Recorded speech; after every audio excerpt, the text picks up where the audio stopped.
The Kansas City Chiefs have signed a man with a name straight out of the Via Capri. Jimmy Holiday is now a Kansas City Chief after the weekend's rookie minicamp. The Chiefs made a small flurry of moves, cutting 3 players, including a cornerback with former starting experience and a guy about whom I had just made a freaking video. Cut now.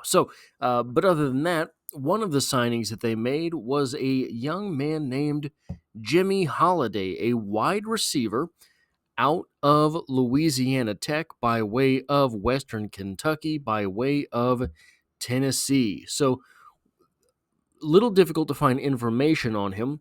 Easier, actually, to find tape of him playing. So that was interesting. I think that is maybe the first time that has happened where it's easier to find the guy playing than it is to find an article about him. But you see his career here, and not a whole lot of particularly interesting stuff going on until you get to that final season there, where he's got 476 yards receiving, 2 touchdowns, but also adds 48 carries for 182 yards and 4 touchdowns on the ground as well.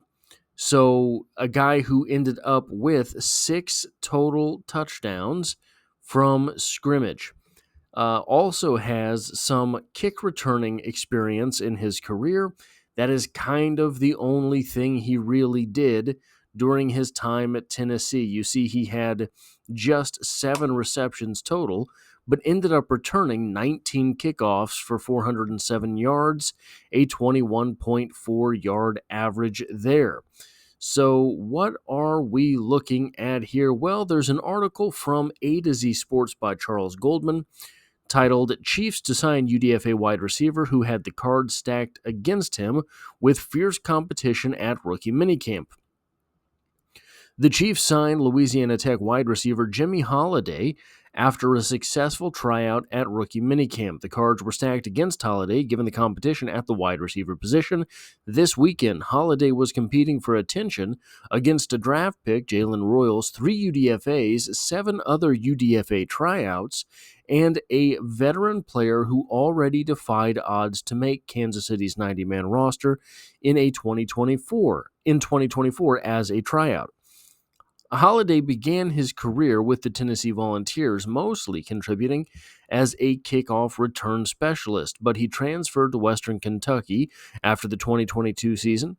He spent a season with the Hilltoppers in 2023, recording the best year of his college football career with 20 receptions for 326 yards, receiving yards, and 2 scores. He transferred once more to Louisiana Tech for his final season in college football, appearing in all 13 games while starting the final 6 for the Bulldogs. Holiday finished his redshirt senior season at Louisiana Tech with 658 all-purpose yards and 6 total touchdowns. Now we get into some measurables talk, and I could not find any of the information to independently verify from this pro day at all, but at 5'11", 198 pounds, Holiday is thickly built and has the necessary size to contribute as a return specialist and slot receiver in the NFL. At his pro day ahead of the 2025 NFL Draft, Holiday ran a 4.4 second 40-yard dash. Now, the fact that does not say 4.40 strikes me as peculiar, suggests that he ran a 40-yard dash in the 4.4s as opposed to which was 4.4.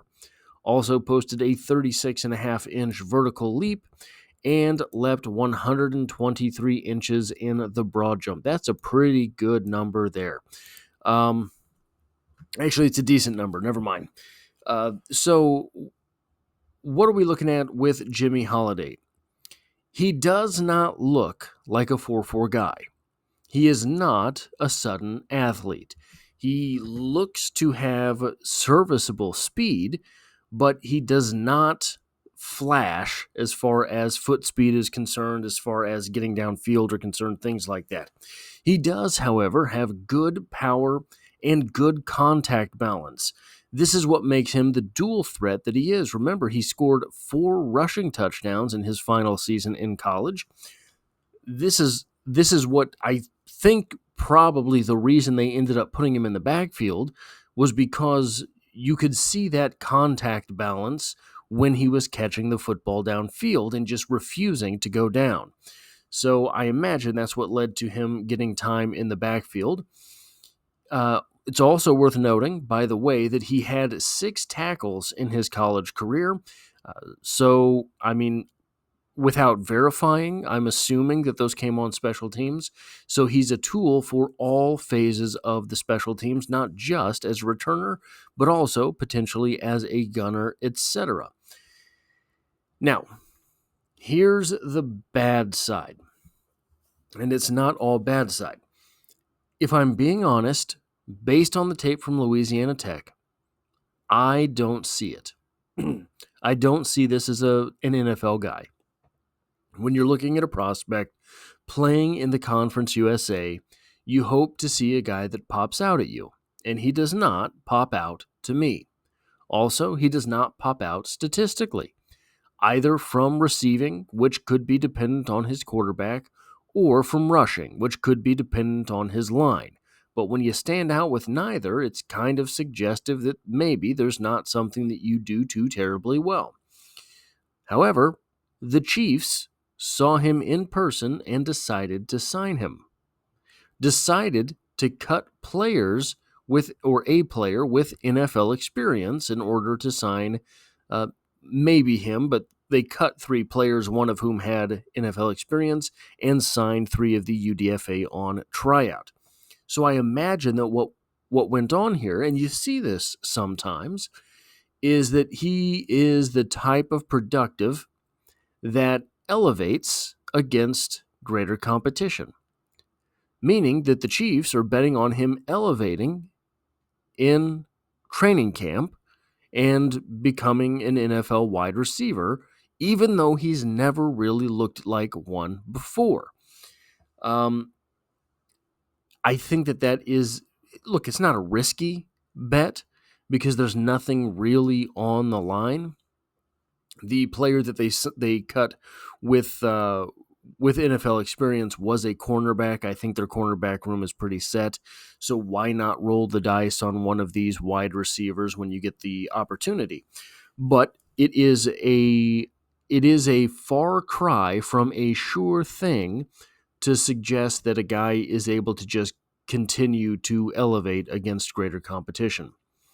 He does, however, bring a multi-use presence to the field. Now, why is that important? Well, Rashee Rice ran the ball 1 time in his rookie season, and not really ever since. Xavier Worthy is very small, and it's tough to keep giving him carries, even though he does very well in the running game, because what are the odds that eventually a defensive tackle ends up landing on him and then you can't find him? Hollywood Brown does not take handoffs. Jalen Royals, I think there's a possibility they try to work him in on some of that. But Andy Reid loves to do that motion stuff. Andy Reid loves to, and Mecole Hardman was a guy that was kind of tailor fit for that in this offense for a while. We don't have one of those guys.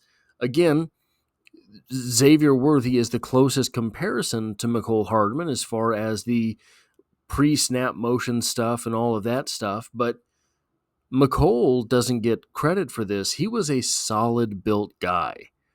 Xavier Worthy makes sideline reporters look like linebackers. I'm just putting it out there.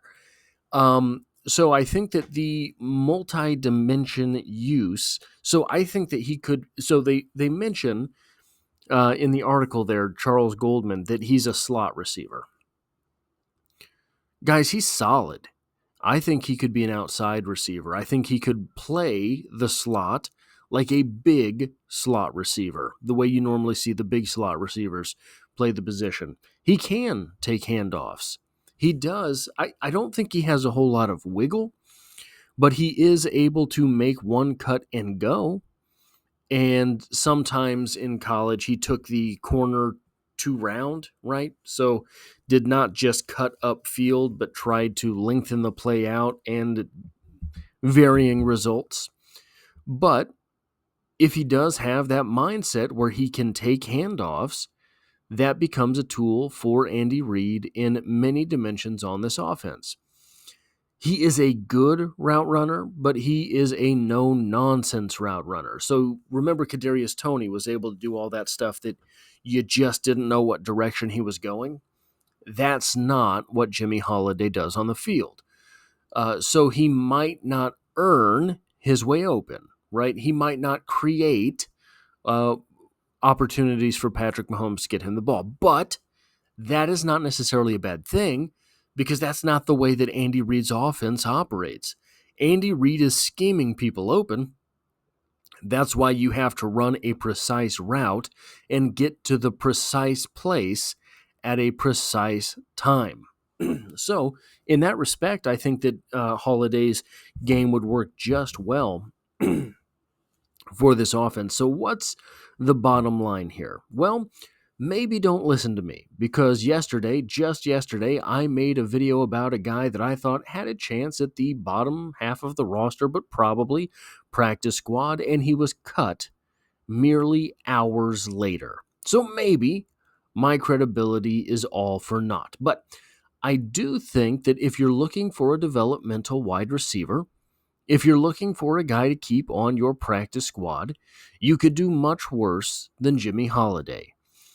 If you're looking for a guy that you think you could eventually craft into a multi-use player for your offense, probably this is the type of guy that you want to keep on your practice squad for a year and see if you can sort of herd him along the way to developing as an NFL wide receiver.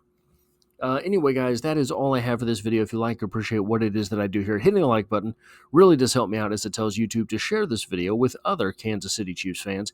And if you find yourself here by chance but not design, the Chiefs are the only thing I talk about on the channel, dropping multiple videos every single week, and I hope to have you back for the next one.